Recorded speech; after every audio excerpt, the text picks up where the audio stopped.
Hey, how's it going? Um, Really short video here. This is a little different. This is kind of a self-promotion thing, actually. A couple of books I've been working on for a little while, and I just pushed them both out this week. And so, just wanted to tell you about these.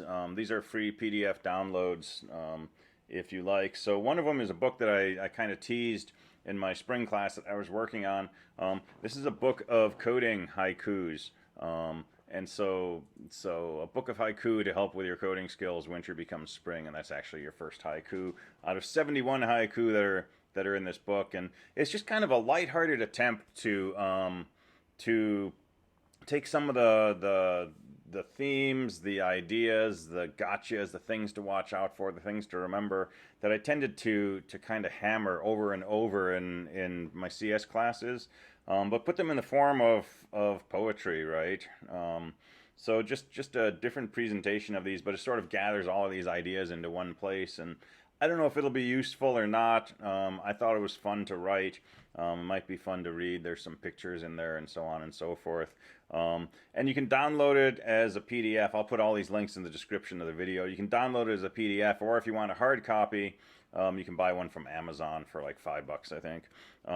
And if you print this out, right, then each haiku, right, appears on the right, and on the left is a little kind of editorial description of what the haiku is about. And poetry's fun to read and just kind of think about, but since there's also a teaching component to this, I wanted to sort of explain what's going on. So like this idea that I've mentioned a bunch in class, that when you find a bug in your code, don't just try to get rid of it, try to understand it, right? Because if you thought your code was going to do one thing and it did something else, right there's some sort of conceptual misunderstanding.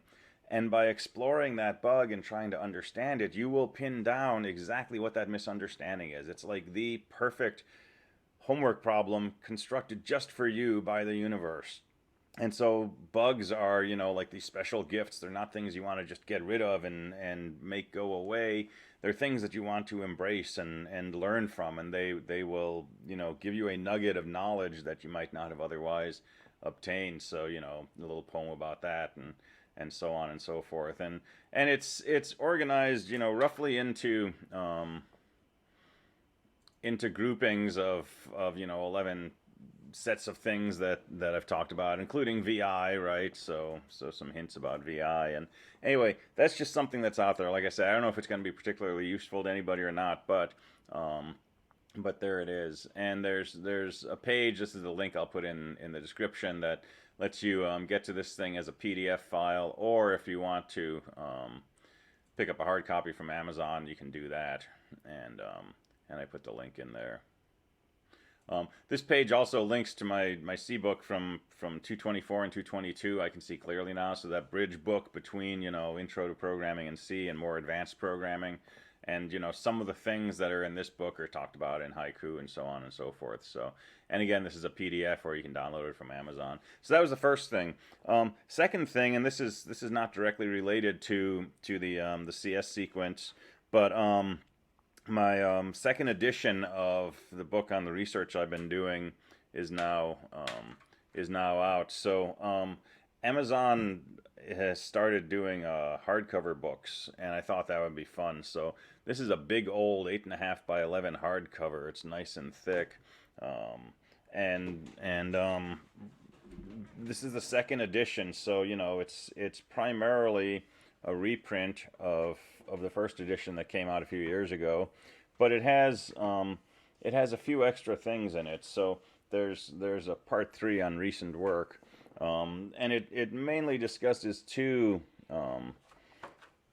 works that I had done after the first book was published. The first was extending the exist system from 1 dimensions to 2 dimensions, and sort of the quintessential problem for using a system like that is image processing. So this talks about, among other things, doing some image recognition and image processing using the 2D system. So that was one development.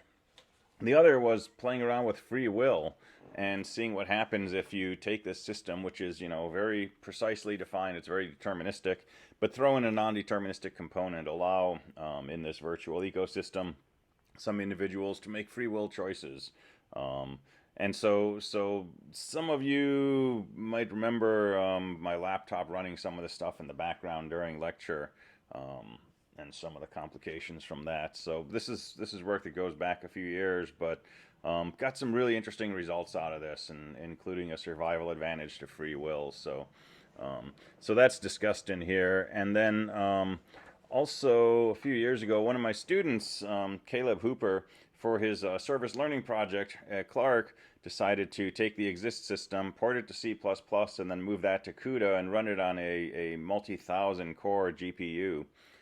Got some tremendous speed up, and then tried to evolve a system that could drive a car in a small video game. And so this is a reprint of Caleb's service learning project final report, and so that's in here, and it's a pretty good read. So anyway, those are just a couple of things that that I've been playing with, and like I say, I'll put links to these in the description on the video, and I'm going to get back to doing some coding now. So all right, that's all. Have a good one. Thanks.